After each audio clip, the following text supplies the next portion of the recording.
This is just one drive that I tried to get, some game film from to look at. And it went on forever. So I kind of cut it short before they got to the end zone. I was like, all right, I'm not going through all these plays. There's so many. But first play of the game for them on offense. And like I said, this is us kind of breaking down what they're doing here. A lot of the things that you'll see on offensive lines is kind of redundant. We just call them different things. But you'll see them doing some things here that we've talked about plenty in film sessions, and then we'll, after going through some plays, we'll get into our predictions. So let's kick it off here. First play of the game. They come out 5 wideouts, like fuck y'all gonna have to cover, and there they go. They can't cover.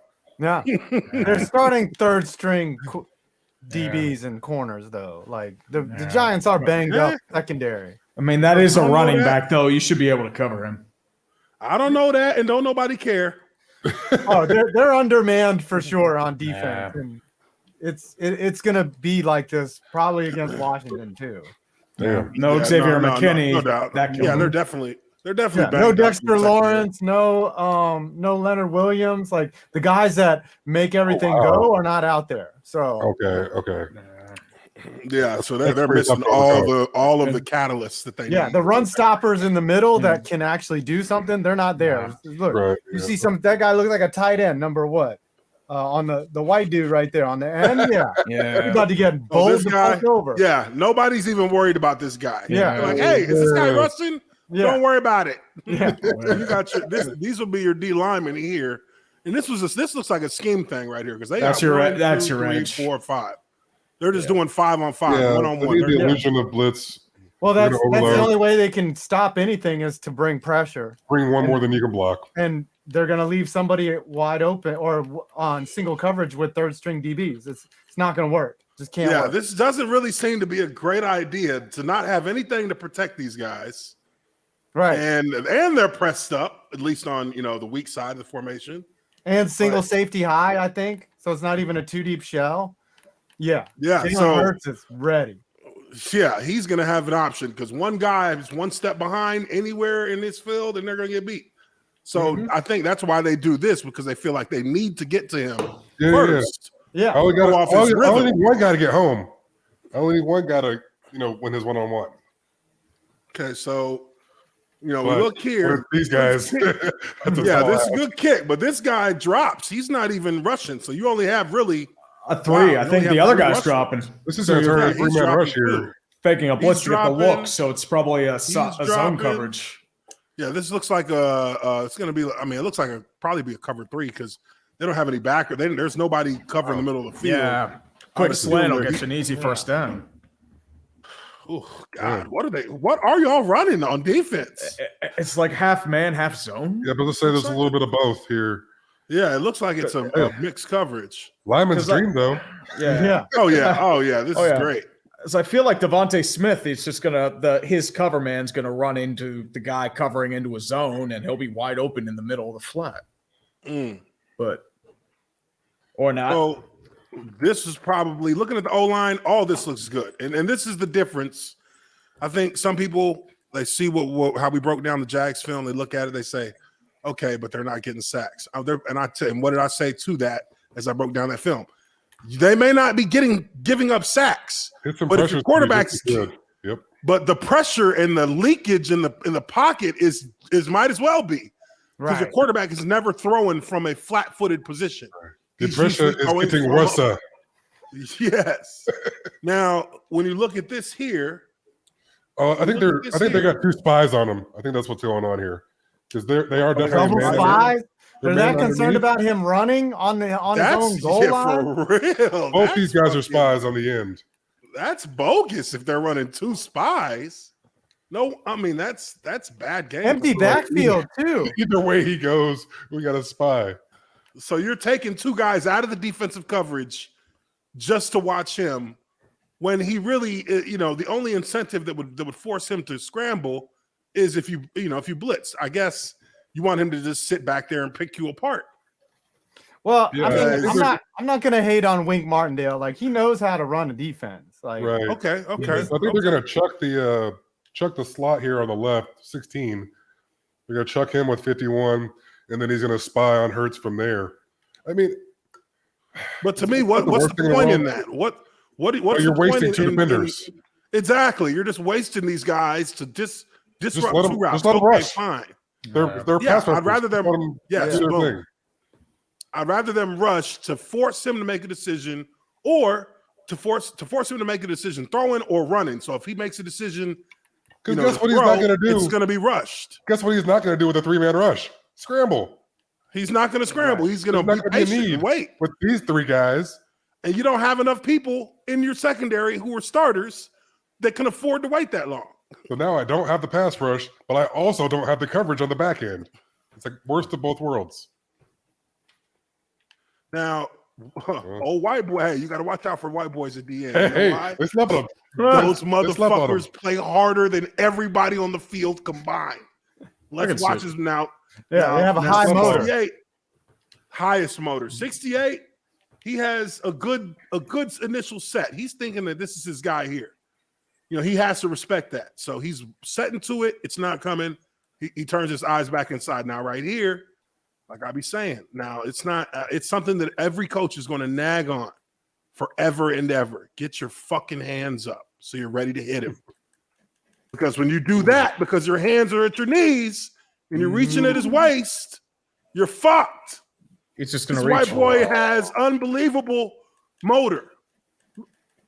I mean, that's actually pretty smart because most guys do have the contain rush there, and so they know the lineman knows that too. Like where he should be rushing outside you gotta to that. Stay outside. Yeah, he should be rushing to the outside shoulder of the tackle, and so you kind of just thinking, oh, he's going to run way out here, take himself out, and then all of a sudden he takes advantage of that. Smart move. Smart. Of course, he makes the smart play. I guarantee you that's in his scouting report.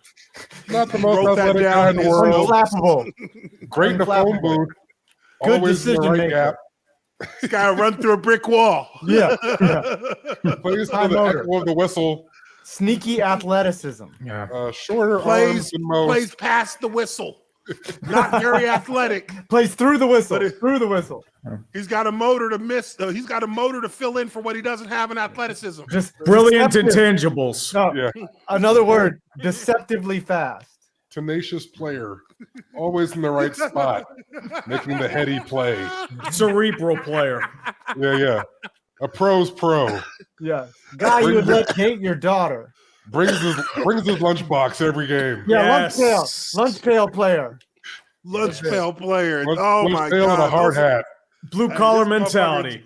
Yeah, motherfucker JB is literally listing off all of the fucking buzzwords that coaches every use. scouting report for a white cat on the D line is always the same. Or as all the kids like to say, he got that dog in him. Yeah. But they all say this guy's relentless. He's got a motor. Yep. He's a heady player. He's a smart guy. Do not go to sleep on this guy. Do not sleep on this guy. He will not look like anything across from you. Doesn't look like much, but he'll surprise you. Oh, no. He's a student of the game. He's always around the ball. Yep. Playbook gym rat. He's one of those. He's a meathead. He's always ready to hit. He's a film buff. Yeah, film buff. He's like first one in, first one in, last one out. That's a good one. Classic. Coach on the field, getting everyone in the right positions. Yes. Mm-hmm. Hey, I'm telling you, when a coach starts going deep on a fucker who he was not even a starter, but he's been starting, and when they start going in on him like that, there's something that they're worried about. Mm-hmm. This guy's going to make a play somewhere. It's not going to be good for us. It's not going to be good for us. All right. Let's keep going here. Philly's O-line, man. I mean, they're just, you know what I think is the difference, a big difference between them and a lot of offensive lines that I've seen is that these guys have all been playing together for a long time. Chelsea's been there for freaking ever, dude. He's already won a Super Bowl. They've got lucky. These cats have been playing together multiple years, so they're all on the same page. You can tell how they play. I know the center and both tackles have been there multiple years. I think Dickerson's a second-year guy. Yeah, Dickerson's second year. Sumalo's been there since 16. Okay, so he was just waiting in the wings. Yeah, Lane's been there since 13. Mailata, 2018. Jason Kelsey's been there since 2011, and then a couple undrafted guys, and then even their backups are all Philly guys like Jack Driscoll, Cam Jurgens, Andre Dillard. These cats built a fucking juggernaut. I mean, if and Dillard was a first-round pick, he can't get the. I remember that name, but you should be drafting 2 O-linemen a year. Yeah, you should. From the third round to the 6th round. You can find solid linemen in the mid to late rounds. Yeah. Mid rounds is where you're gonna. That's where you're gonna find all your best linemen. You should always pick some up. Jason Peters wasn't drafted, I don't think. Yeah, a lot of cats. A lot of the best. He was playing tight end at Arkansas. Yeah, same as Alejandro Villanueva. Like, what the fuck is that dude playing tight end for? Yeah, he was first guy in, last guy out. So I mean, look at this. No, he really brought the lunch pail to work. Yeah, he was a literal lunch pail guy. Yes. Like this is like literally the definition of the pocket. Yeah. This is these are one-on-ones. Nobody's falling around sideways. Nobody's got their hips all crossed. They got good staggers in their sets. They got their hands on their guys. Their guys are trying to find the guys they're blocking are trying to find an avenue because they're so hemmed up. Like hemmed up right there. I mean, look at this too, right? They're just running down the middle of guys, too. Look at the top right. You got Kayvon Thibodeau right there, number 5. He's your supposedly a pass rusher. He's dropping into coverage here. I mean, I get that he's doing his job. That's the play design. But, like, they need to send him in more. I don't know. That's bad strategy. He shouldn't be dropping into coverage. That's like Josh Allen in Jacksonville. The Josh Allen in Jacksonville has been playing like linebacker his entire career. He should be playing defensive end. He's an edge. That's how he's an edge rusher. Trayvon Walker. You know why you didn't hear anything about this guy really through the first half of the season? It's because they got him fucking standing up in a 2-point stance to rush a quarterback. They're using him as a traditional DN stance. It's weird. Yeah, they're not. They're using him as a hybrid 3-4 rush DN, which they shouldn't be. Put his hand in the ground. He's too much of a project. 4-3. Yeah, make him a 4-3 and start from there. Yeah, I can get anybody to cover the hook curl zone. Like that doesn't take special talent. It takes special talent to at quarterback. Thibodeau does rush, but it's like I don't know. Like I don't know if they're doing stuff. Like they don't send him on stunts. Like they don't use him the way I think he's. You know what I say every time I see a guy like that drop back? Thank you, God. I don't have to block this motherfucker. And I mean, look, folks. Like he doesn't put fear in my heart. Covering the hook curl. Right. Yeah. When I see a DN drop, even at guard, if I see a DN drop, I'm like, okay, this is gonna be an easy pass rush because we're gonna be double teaming everybody. Yeah, as long as your quarterback doesn't throw it into his lap. Yeah, good. That's on him. That happens sometimes. Yeah. But one thing you got to pay attention to here, look at where their hands are. Underneath, which is the leverage. He's got leverage over him. His hands are on his chest plate underneath. This is basically the fighting off of him position with your arms on top. Same thing over here. Yeah. Underneath his arm, in his chest plate, can't get anything out. Same thing over here. I'm not sure if he's might be on top, he might be under, but he's got the leverage. These guys are trying to fight off of the blocks because they've used proper technique in punching these guys. And nobody touches one. He does not get touched on this play. Not even breathed on. Yeah, this is looking like the Raiders. Remember when they had Rich Gannon? And they could just protect? Like, look at that. Oh, yeah. Oh, somebody got free. Single coverage. They got a free hit, but now you have to understand that free hitter was the quarterbacks. Yeah. That's the quarterback's hitter. Look who comes in. Wait. I guarantee you he saw where that came from and he's like, yep. Oh, they're trying to this is called the gut X. This is called the gut X blitz. Yeah. You're gonna have Russian wide. Oh, well, let's see. Yeah, he's supposed to rush wide. They're supposed to cross and take the opposing gaps. Yeah, and you still have Kayvon in coverage too. Right. Yep. That's supposed to force one of the guys to fuck up and either react to that or react to that, and let somebody go on the line or let somebody come through inside. Now, what they did here was smart is they said we're going to take everyone that we're on, like, because you have 1, 2, 3, 4. That's your 4 down lineman. That's where you make them. And this guy is extra. This is on the quarterback because he knows he doesn't have a running back who can step in here and take that on. Your O-line's going to take one. You have to take the other. They got him covered up. Got all these guys covered up. And this guard actually tries to pop over and pick that up, which that's just extra. That's not his responsibility. But he's trying to do that. That's a smart player because there's some times when that'll happen. There's another time in this film where they have a similar situation because the Giants will use this blitz multiple times as you get into this drive because they realize they need to get some kind of pressure. Mm-hmm. I mean, that's standard. Yeah, Gut X is something that the Steelers came up with. That was a Steelers blitz that fucked up the this was what 2000. This was my rookie year. Yeah, that was the year that Gut X started getting used, and the Steelers started using that. They would put Palomalu over the top, and they would just fucking start dogging. Yeah. Well, that crossing was their backers. When Troy started walking down behind the linebacker. And that was the giveaway. Once you saw Troy almost in the box and he's standing over the top, you know they're running Gut X. But they were fucking offenses up with that for like a month. Well, yeah, because you're usually looking this way, and now you're trying to track this guy, but then all of a sudden now this cat's coming too, but over here.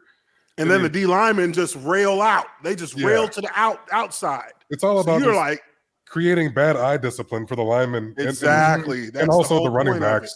You know, well, here's there's no running back, but when they're in, they're almost always going to fuck it up because it makes you pass off essentially a twist or a game with the running back, which you never want to do because they're terrible blockers. Yeah. And really, they're running this a little bit different because they're running it with a zero nose. Yeah. Pittsburgh would run it with a three technique, and put them in this and put these linebackers because they're really doing it from like they're like bailing out of a coverage to do it. And usually you have your linebackers right here, one stacked down a little bit so that he can get over the top and get under. And it's just like JB said, they're trying to get you to look at the wrong guy on accident because they're crossing your face. Hertz was trying to get you clearly to look ready for it, and he knew he had single coverage. Shit, if he would have gone up the middle, he would have had 6. Look at that. 11 was open right there. Right here. He just didn't have enough time to get rid of it. Yeah. That was probably wasn't his main read. I mean, if we can make you throw it a little bit sooner than you want to, that's how we can live with that. Yeah. Oh, here's play action. Yep. They finally get pressure. They finally break through, and there it is. Oh, he dropped it. Single coverage though. AJ Brown. They got what they wanted. Yeah. Mm-hmm. They definitely this is hard to watch, they got a defensive penalty. Why you got to go through this shit? Huh? That's how it should look like with an O lineman in the interior blocking a D lineman. He snaps the ball and he's already got this cat stood up. Yeah, he's done. Already got him stood up right here. Already got him stood up. He's a little bit late with his hands right here, but he's got his hands inside, and that's what wins it for you. When you got your hands, see, I don't like that. I don't like how he's just got his hands. His arms are just kind of flapping in the wind. Like, look, he's already got his hands ready to go into your chest. Right. If he's not hesitant, which they all look hesitant in this situation, so I don't blame him. But if he's not hesitant here, he could just run right through his shoulder right here. Actually, run it back to the snap real quick. Yeah. They might have quick counted this. No, they're doing silent. They're doing silent. So just silent because a couple of their guys aren't ready to play. Yeah, he must. I think they're trying. I mean, I think there was it was incomplete. No, it was a play before, right? So I think they're trying to beat that challenge on the sideline catch. Okay. Oh my God, the white guy was barely ready. He wasn't ready. He didn't have his head in the dirt. Take a picture. Oh, hey, that's the fucking shit you never want to happen against the white guy. Hey, he's got that motor though, man. Even when he's not ready for the play, he's always giving 110%. There's some holding on this play right here, though. Yeah, that's hold right there. And it was not called. They're a little bit fucked up right here. The Giants did not get any breaks all game. He's getting drove down. Some weird stuff going on here. Mm-hmm. But this shit right here is a guard's worst fucking nightmare. Throw it. Yeah, it's like in wrestling. It's like in wrestling. Look how quick it happens knee. to him. Yeah. Look how quick it happens. He's like, fuck this guy. Okay, he's bull. Oh, fuck you. Oh, did he clip him? The back clipped him. Yes. Asshole. Yeah, he'll get yelled at in film for that. Oh yeah, I tell you what, I'll rip a running back or a wide out or a tight end if they touch me while I'm blocking. Yeah, don't ever touch me. Yeah, because it destroys your entire sense of balance and equilibrium. Yeah, you just fall. You just immediately just give up whatever you're doing because it's like I think somebody's taking this guy over. Got sniped. So I'm just yeah. I assume someone's falling on me, so I'm just gonna go limp. Yeah, because you don't want to get in. Yeah. Just like I have to know how to fall. Oh God, good job you got a mobile quarterback. Because really, I think this was the worst rep they had this entire drive that I saw. Really, right here, he's gonna make you right and save your ass. You know, he from time to saved time his as well. line, but they were leaky here. They were really leaky here. This was bad. You know, that's really bad. I don't like that's called catching the block, reaching. Yeah, that's catching the block, reaching for it, and it's bad because if you look at the top half of his body, he's starting to lean over his knees, and when you do this, when you reach like that, you don't have a good base. So what's going to happen is you're going to fall out the window. If he makes a move on you, you're going to fall out. Now he gets nervous here because his guy's leaking right here on the edge, and he's holding him. So this was actually their worst rep. Their right tackle was getting drove to the quarterback. This is a good pass rush right there by New York. It's just the consequence of that is he's going to run, and that's hard to stop. Yeah. You do everything right, and Hurts still beats you. I mean, yeah, it was incomplete, but that was the only I don't think they faced like many 3rd and longs at all on that opening drive. No, they just rammed it down our throat. I mean, if you run 18 play drive, you must be in 3rd and pretty short most of the time. Yeah. They're in stab here. You see that, right? This is like a right tackle power, which is this is not very usual. Something that's risky because if this guy's on his shit, he's firing on this. Yeah, because so this is what he's tackle being trap. taught. Yeah, tackle trap essentially.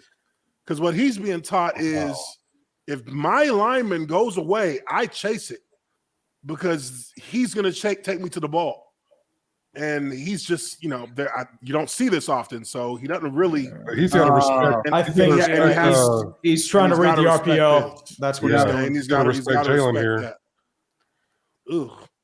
Hey. Now, what they did a good job of here was getting this. The center did a good job of getting his defender hooked because this guy can wreck the play because he's in the A gap, and you're already going to be having a collision with your weak side backer in the A gap, strong side backer in the A gap.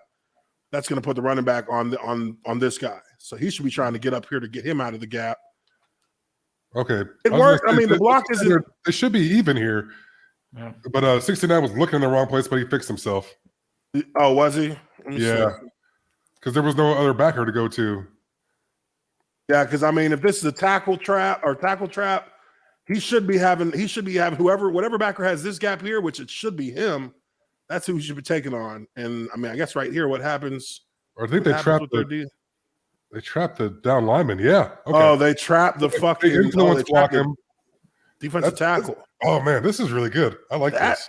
It's actually decent scheming. Oh, and look at him fill the gap. It's a good scheme, but you know what the problem here is his block is not in the right. He doesn't hit this block right. I mean, he should be hitting this block with this left shoulder. He should be going more field too. Yeah, he should be getting up inside, because when you have a puller is never going to pull to 90% of the time. The pull is going to be to kick out somebody, not to wrap them or not to get on their edge. So what he did here, he went too far because now he's still can make this play right here. This backer, he has the gap. That's what you want to take away from him with the pull is you want this left side of his body where the 6 is to be leading into this hole. That way it pries it open like a can and the running back goes right through the middle. We did this in Denver. I'm set to the right. I'm pulling. I kick the guy out in the hole and you have nobody, literally nobody to defend the rest of the field. Yep. Because if you look at this, they're only that much off from it. If he tightens his pulling lane and his left leg touches, he leads with that left leg into his left leg, he's gonna open that up. Yeah. And then it's gonna be way go there too if he does it that way. You're giving your back multiple ways to go. And once this guy defines where his block is gonna be, you're gone. Yeah. He's literally gone. Because this guy wouldn't be here. He would be like right here. And he would just be gone. And he's out the race. That's how close it was. That could have been gone. That could have been, well, there's somebody back there, but it would have been a big game. Would have been a 10, 15-yarder minimum. Yeah. I like that. At least. Right there. I haven't seen, you usually see that with the guard in the center, not the tackle in the guard. Because, you're just one man removed. So it's going to take that much longer. All right. So let's get one more play in here. I think this is a good look at their protections and their one-on-ones. I think that our guard here is a little bit late. This guy's getting up into his chest, and he's getting walked back. Yep. And, your quarterback's just got so many options that it just doesn't take but a second for him to get it out. Let's go one more. Okay, this is where we see it. Okay, you got it. Hell, really, that looked like good. That looked like good rush. It just you didn't have no outside coverage. They're all in coverage. Could have used those spies here. Yeah. This is good here. But, I would say for this guard has to bang this dude to get him off. Yeah, he's got the guard. The interior three. Yeah, sorry. Yeah, the interior three on the O line is for the depth of the pocket. So you can't allow the pocket. If you get pushed back, that means the entire pocket is getting pushed back. You have to be able to set it. And when you have a center who's one-on-one with the nose, you essentially have a double team here. This should shut this down to no movement at all. So the quarterback can step up. He can go help here. If he tries to make a move to the inside, knock his teeth out. And then over here, you got one-on-one. This guy's going to have the running back, or the running back's going to have him, whoever comes on a blitz, he's got him covered. And that it should be a much simpler job. And now now that I'm looking at this here, they're probably telling the O-line you can make a fourth down lineman, and it would be 53. He's called the spinner. Mm-hmm. He'll be your spinner. This is a guy who, as long as he's in the game, if they have 3 down like this, he is your responsibility because he's always the guy. He's always a D lineman to us. So that's probably why he's coming. He's coming off that a little bit. But this is the intricacy of football. The running back goes and hits this guy, but that's not the running back's guy. This is. Most running backs are not great pass protectors. Yeah, they don't necessarily know. He just knows that he has anybody outside of the point usually. Anybody outside of the point, anybody who's not a lineman, he has to pick him up. To him, he doesn't know that this guy's a spinner. And so that's where that can look confusing because he's still looking at him, which means he's definitely a spinner. Bless you. He hasn't taken bless you. He hasn't taken his eyes off this guy the whole time. Right. Now, as far as their tackles are concerned here, these cats did a good rush. They rushed him. It looks like you got 5 and you got 53, I believe, or 51. That's good. He's actually, look, this tackle's base is wide as fuck, which means he's not going to be able to move. He's going to have to turn his hip open and run this guy already. He's lost his pass rush. Same thing here. He's got his hand on his back. His legs are behind him. Everything is behind. I would say, looking, just if I was scouting these cats, I would say the tackles are gettable. They're good, but they're gettable if you can get them off their balance. That's why have to move their feet. Yeah, that's why a team like San Francisco is going to be a good, if that's the NFC Championship game, San Francisco versus Philly, you're going to have a 2 chin strap game and they're going to be hitting. That's going to be a big game. That's the best football is Championship Sunday, man. Mm-hmm. That's when y'all don't give a fuck. Oftentimes it's better than the Super Bowl. Oh yeah, hell yeah, it's way better than Super Bowl. Yeah, usually that game is better than the Super Bowl. Definitely can see where you can get some pressure here. Now the problems always remains that even though you get these guys up the field, forcing him to flush, These guys have to be the ones to make the plays, and that's too tall an order unless this guy is in good position. And he can't be in good position because he has options on where he can go to. Really. Yeah, wherever he is, go the other way. Either way. But they did get beat on these pass sets. Well, I will say they weren't good pass sets. They're good protectors, so they're not going to give up just an easy pass rush. But they got beat on this. They got beat. Second move beat him.